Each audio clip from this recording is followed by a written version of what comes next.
Hello, and welcome to Maybe I Can, exploring possibilities one sprinkle at a time. If you've ever found yourself asking, is this all there is to life? Then you're in the right place. I'm Debbie, author, speaker, entrepreneur, and coach. And every Tuesday, I'm here to share a sprinkle of hope and inspiration. Together, we'll uncover the more joy, more fulfillment, more prosperity, more fun. We'll share stories of transformation, actionable tips, and that little nudge you need to take the next step. So let's embark on this journey of discovery and say, maybe I can, to a life filled with more. Ready to find out? Let's get started. The Maybe I Can show starts now. Hey everyone, and welcome to the Maybe I Can podcast. I'm your host, Debbie Weiss, and thank you for joining me today. I have a wonderful guest that I'm going to introduce in a moment, but first I have to do my little commercial because I'm almost a month away from launching my newest two books, The Sprinkle Effect, A Guide to a Colorful and Fulfilling Life, and its accompanying workbook. And the reason I mention it is because I need you to be part of my launch team. And what does that mean? All that means is a couple of weeks ahead of time, we will electronically send you the books via PDF. I ask you to read them and prepare your honest Google review or Amazon review. And then when they go live, to post it for me. And when you do that, I'm going to reward you with your choice of gifts. So you get to choose from a few different, I think 3 different sprinkle mugs. And if you're on YouTube, I'm going to show you 2 of them, a sprinkle of joy and a sprinkle of belief. So cute. I love these things. Or the physical copy of the workbook. So if you're interested in helping me out, I mean, you know you're going to read the books anyway, so don't you want to get a prize? I would. So just click on the link in the show notes to join, or DM me at debbie.r.weiss, or send me an email at debbie@debbierweiss.com. Okay, that's enough of my little infomercial. Now let's get to the good stuff. My guest today is Aneta Kuzma, and here is a little bit about Aneta. She is a coach, wellness consultant, yoga and meditation teacher, breathwork facilitator, author, podcast host, and the founder of the Ardelian Kuzma Group, LLC. Wow. All right. Her passion is helping her clients create transformational change. A former bank executive, she now works with high-achieving professionals and entrepreneurs to redefine success and design lives they love. As a wellness consultant, she works with organizations and their teams to overcome burnout, create mindful leadership, increase focus, creativity, and productivity, and achieve optimal health. After a successful 25 years in the corporate world, she found herself burned out and questioning, is this it? And boy, I've had that question too. That's where my books came from. So we have a lot in common. So she started her own transformational journey, began a new chapter, and founded her coaching and consultant business to help others live the width, not just the length of their lives. Aneta is the host of the Live the Width of Your Life podcast, which I was privileged to be a guest on. She's also the author to the Live the Width of Your Life 365 Daily Meditations on Living with Purpose, Passion, and Peace, and the contributing author to Brains Magazine. She's written for Thrive Global and posts regularly on her blog, newsletter, LinkedIn, and Instagram. Okay. Aneta, welcome to the show. Thank you so much, Debbie. I'm so excited to be here and to see you again. You too. I'm exhausted just reading your bio. Okay. Funny when we write these bios and you're like, okay, but who is this person, right? Those are just all words on a page. That is very true, except I do know firsthand that to get those words, it does take a lot of work. So give yourself a little credit. You deserve it. So I'm going to start with the same question that I ask all my guests. Can you tell us about a time where you went from a defeated I can't attitude to an empowered maybe I can attitude? I love this question so much. I would say it was when I finally decided that I was going to hire a coach and figure out what I wanted to do with my life. And I say that because up until that point, I knew I didn't want to retire from banking. I knew that it wasn't where I was supposed to be long term, but I had such fears that held me back about making a change. I was with the same company for 22 years. I was in the same industry for a long time. It's what I knew. It was what was comfortable, even if it was not comfortable being there. And then one day I thought, you know what? Maybe I can do something different. Maybe there is another way. Maybe there is some other options out there. And so I'd say by deciding to explore that, that was the very first step that I needed to take. And often it's just that very first step, that decision to get curious, that really helps unfold the rest. And of course, the story is then I worked with that coach and then I planned what I really wanted to do instead, which was start my own business. And I did. And so almost 6 years, it'll be 6 years in January, I started my business. But it really did to start with that small voice that said, maybe I can do something different. And then me reaching out and saying, I need some help figuring it out. Yeah. Well, first, congratulations. Thank you. That's phenomenal. I know how difficult it is. What did you always have that voice? Did you get to a certain point and you just said, I'm done? There has to be something else. Like, can you think, was there a defining moment maybe in your career where you're just like, okay, I'm done? Yeah, I think I always knew. I would say the first inkling that I thought about doing something different was when I was getting my MBA, and we had to write a 20-page vision statement for our life.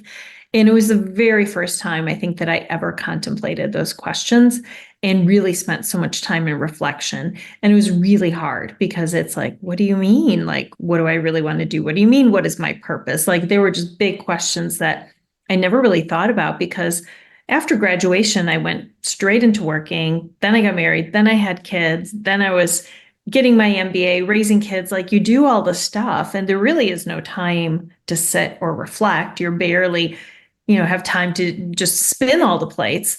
And so I think that doing that work and that exercise was the first time I thought, maybe there is something different here. And then I made excuses for why the timing wasn't right. And the fears were enough to keep me where I was. And I got to do really interesting things. I will tell you, I had the best jobs in banking. I had the coolest jobs. I worked on great projects. I worked with wonderful people. I worked for an organization that I really loved. So it wasn't like it was the situation was bad. I just knew internally that I was designed to help people and I was supposed to do something different. And so I say the day where I looked around and there weren't any other positions that seemed interesting to me. I couldn't see the path past where I was. There weren't any leaders that I was dying to work with. I got to work with a bunch of amazing people. Then, and my faith was greater than my fear. I thought, you know what? Maybe I could do something different. And it felt like the timing was right. And that's sort of how it happened. Did you go all in? I mean, did you like quit your job or did you start slowly while you still had the safety of that salary? I was at the bank 2 years before I left. So I started working and building my plan. I worked with my coach for 6 months and then I stayed for another 2 years afterwards, really getting certified, planning what I was going to do, deciding like what this looks like, and starting to take little steps on it. I was posting an anonymous blog because I wanted to start writing. So I was doing things in a way that didn't interfere with my job. And of course, at the time you do those things, suddenly you're not attached to the outcome. I was still showing up, doing a great job. you get promoted at work, you get more responsibility. And I was like, okay, God, universe, what is happening here? I thought that I was pretty clear what I wanted. And meanwhile, but I think that when you're much more relaxed and you're excited, and I was excited doing these new things in the background on the weekends and the evenings, you just start to feel better and you get more excited. And then when I felt like the timing was right, I had the conversation with my boss, who I adored and I loved working for, and stayed on for another 4 months, just kind of closing things up, wrapping things with a big bow. And then the last day at work was my 22-year anniversary with the company. And then 2 days later, my LLC was established and I was ready to go.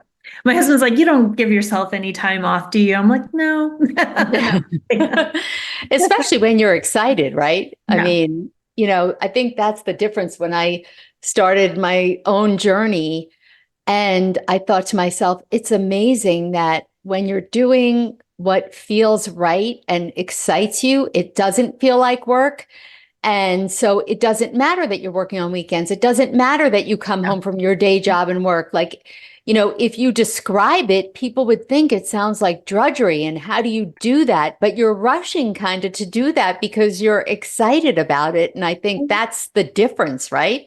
Oh, yeah. I mean, I was doing yoga teacher training at the same time as I was doing my executive banking degree. And people were like, why are you doing that? That seems so crazy. But I just got such joy and excitement doing something that I was choosing. And it felt, yes, it was exhausting. Yes, my weekends for 9 months, I didn't have any, but it also just really was, I think, a nod to the universe to say, I'm serious. I'm going all in. I'm taking those baby steps, those actions right now where I am. Exactly. Which is important. Mm-hmm. Going back, I love the fact that in the MBA program, and I wouldn't have thought this, that you had to write a 20-page paper on what your vision is. Oh, well, Dr. Boyatzis was my professor, and he was one of the authors with Daniel Coleman for emotional intelligence. So we had every semester we had classes on emotional intelligence. And so we got to go really deep on self, which was really good, and on teams and then organizational impact. So I'm really grateful for being able to have that as part of my MBA experience. Absolutely.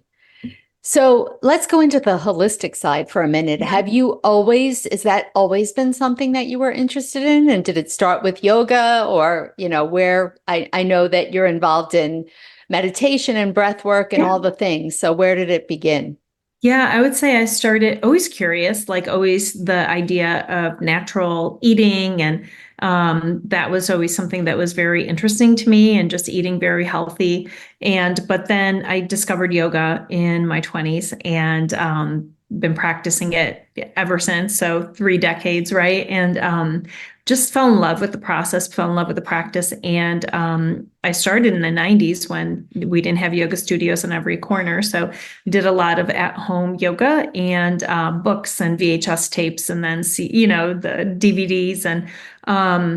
And it really was what kept me sane, I think, while trying to raise a family and working. And it was the only time where I was alone by myself, was like at 4 a.m. in my kitchen on my floor, like practicing yoga while everyone was still sleeping.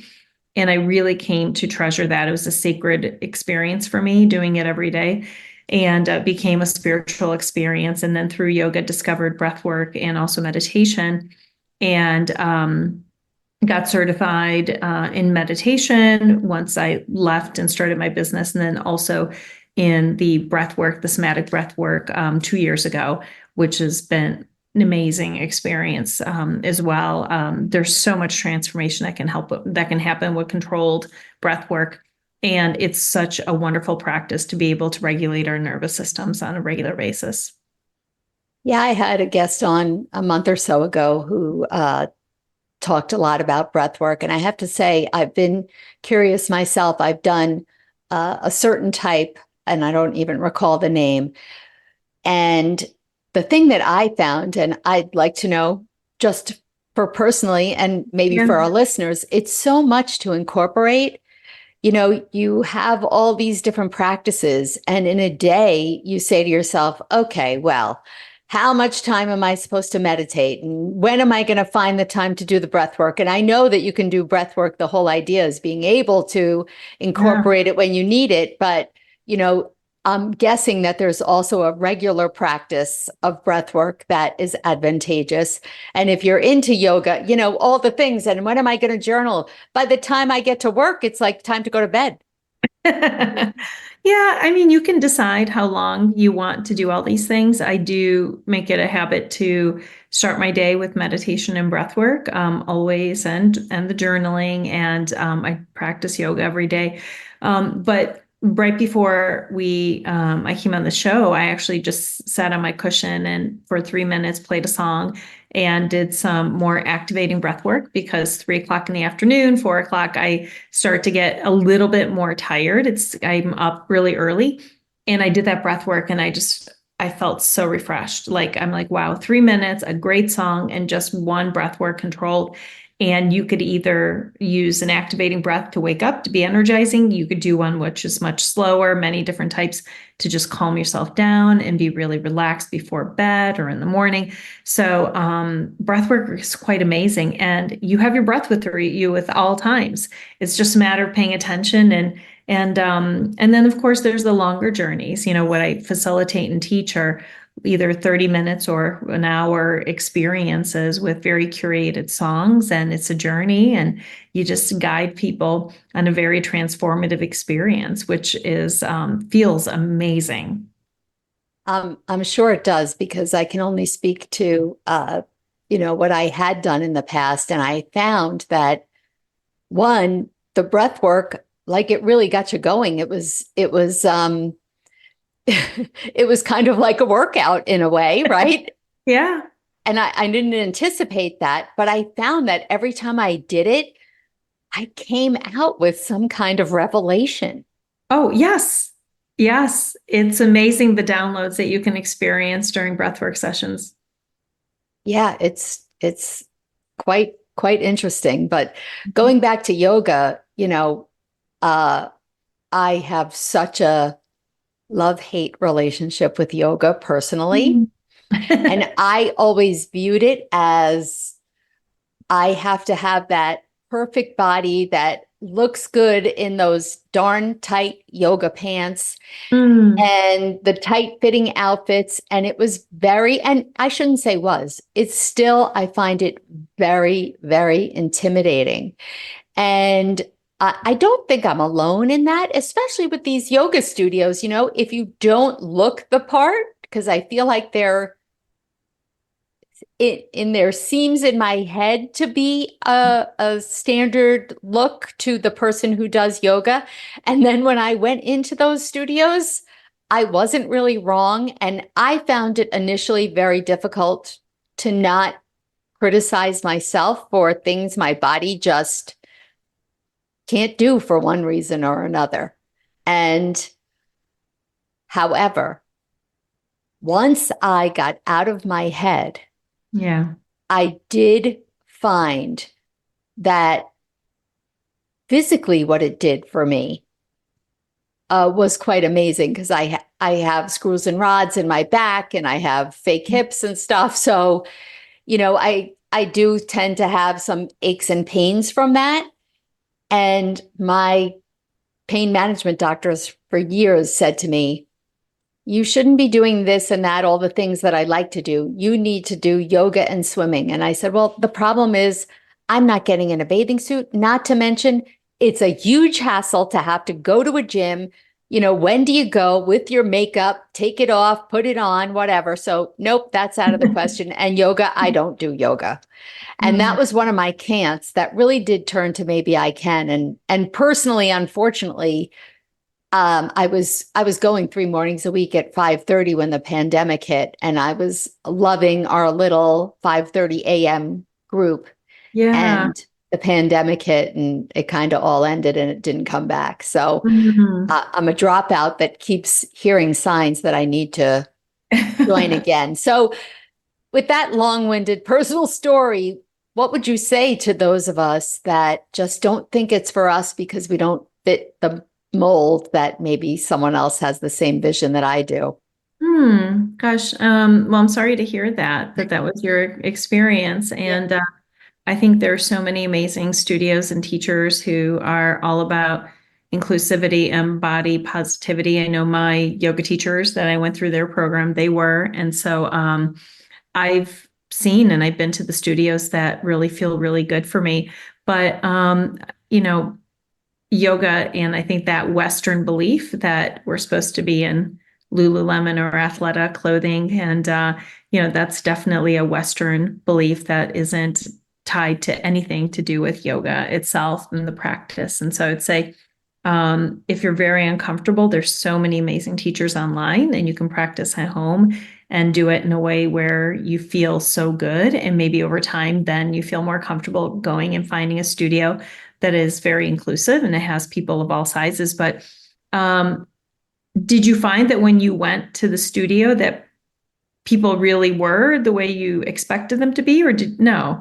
You No, it found was my own. It was all in my own head. I mean, yeah. maybe more than not looked that way, but it wasn't like anyone was judging me. I mean, it's like Oh, anything else. Everyone's worried about what they're doing everyone's themselves. exactly. Yeah, Exactly. I think the big thing was that I noticed, especially because I do have physical limitations, that it was just like anything, the difference in an instructor who understood how to differentiate and to give all the options available. Yes. Yes. So I think it was not being dissuaded just because you went to one class and had that one experience. That means that that's the typical experience. I think you have to search and find where you're comfortable and where you find that right teacher. And in my case, I wound up at that 5:30 a.m. class because I happened to find this instructor through someone's recommendation who did just that. The first class, she came over. I told her beforehand what my issues were, and she came over and just kind of whispered in my ear an alternative for me to try, Oh, that's beautiful. That's you know? beautiful.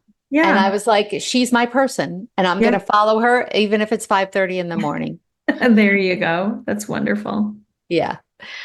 So let's talk a little bit about burnout, because I know that that's something that you feel strongly about. And I think so many of us, especially in midlife, experience burnout, whether it's professionally or personally.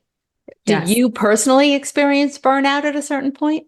I did. I was definitely, and especially knowing as much as I do now, when you're in the middle of it, in the thick of it, you just know that you're barely trying to survive, but you don't know exactly what it is. It's a slippery slope, and it takes some time to get there. But I definitely was in the state of burnout, and I do help my clients come out of burnout because often when we are in burnout, we're not thinking clearly. We are not the best versions of ourselves. And the filter and the bias and what we are telling ourselves is often not a really good, accurate representation of what's happening. So it really is investing on the health, getting people back to a place where they are healthy, where they feel good again, in order to really look at life with a new perspective and then make adjustments and tell people, okay, let's take a look. And I will say one of the biggest causes is that people are not sleeping. They are not sleeping. 98% of the population needs to sleep 7 to 9 hours. And the majority of people think that they are somehow in the 2% that don't. And so the first thing I say is, how's your sleep? And if we can tackle one thing, let's get you like sleeping again. And then your body and your mind gets to recover. And suddenly you're able to really address some of the other symptoms too. Which makes sense. I think they kind of go hand in hand, right? When you're in They that absolutely phase do. of burnout, you can't sleep because you've got the racing mind. That's right. That's right. Yep.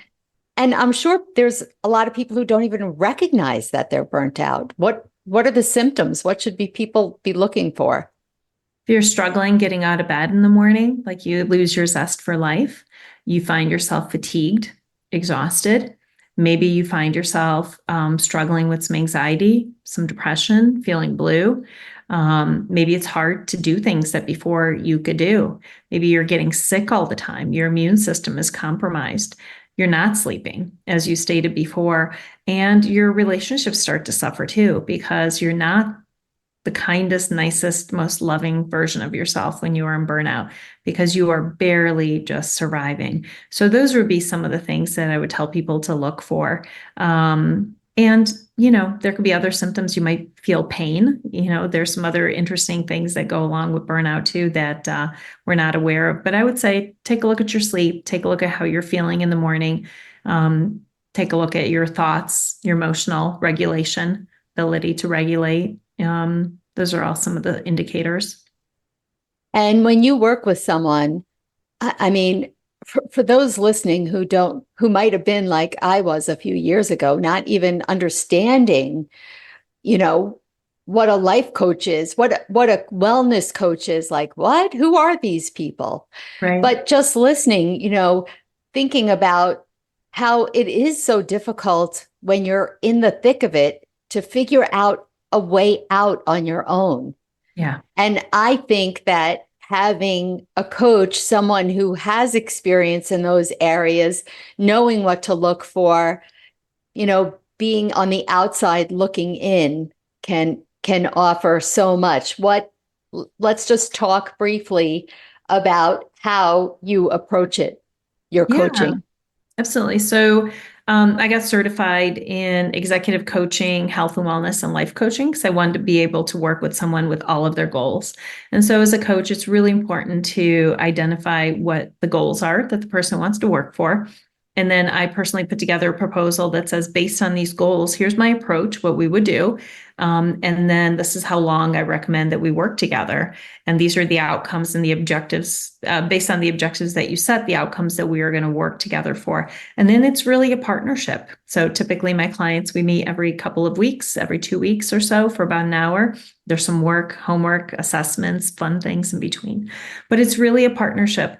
And it's always moving forward. I think with coaching, it's different than therapy. We are taking your goals and we are going to move forward. We're going to identify barriers, any mental challenges, limitations, fears, those things too that might get in the way, and create some action plans and start working towards those. So it's a really beautiful partnership and relationship. And like I said, without my own coach, I don't know that I would have had the ability to leave and to plan the way I did. Yeah, I completely agree. I've had a business coach for 3 years now. And again, I was like, do I really need that? Who is this? Yeah. And oh my goodness, I can't tell you how I look forward to those weekly meetings. Yeah. And I think just having an accountability buddy and someone who just knows the direction to kind of steer you in is invaluable. So our time together in these 30-minute shows always goes way too quickly, and we've just scratched the surface. But please tell the listeners where they can find out more about you. Sure. I would say if you come to my website, AnetaKuzma.com, ANETA KUZMA, you'll find all my links to social media channels. You'll find the ability to link to my podcast, to my book, and to any of the programs and services that I offer. And I do offer free coaching consultations. I also offer people the ability to try my meditation and my breath work for free as well. So a lot of opportunities for people to experience it without making a commitment. Yeah, definitely go check out her website, everyone. The links are in the show notes. She has so much to offer. And as you heard, Aneta has a lifetime of experience and can certainly help. So Aneta, thank you so much for joining me in this quick 30 minutes. I really appreciate it. Thank you, Debbie. Good luck with your book launch. How exciting. Thank you. And everyone else, we will see you next week. Same bat channel, same bat time. Take care. Thanks for spending part of your day with me here on Maybe I Can, exploring possibilities one sprinkle at a time. It's been great having you, and I hope you're leaving with a spark to light up your journey to more. Remember, every big change starts with a single maybe. If you're ready to kickstart that change but not sure where to begin, I've got just the thing for you. Head over to download my free guide, The One Critical Step to Kickstart Change, and take that all-important first step. Let's make those maybes into reality, one sprinkle at a time. Catch you next Tuesday at 4 p.m. Eastern, 1 p.m. Pacific with more stories, tips, and that extra push you might need. I'm Debbie saying goodbye for now, but always remember, maybe, just maybe, you can.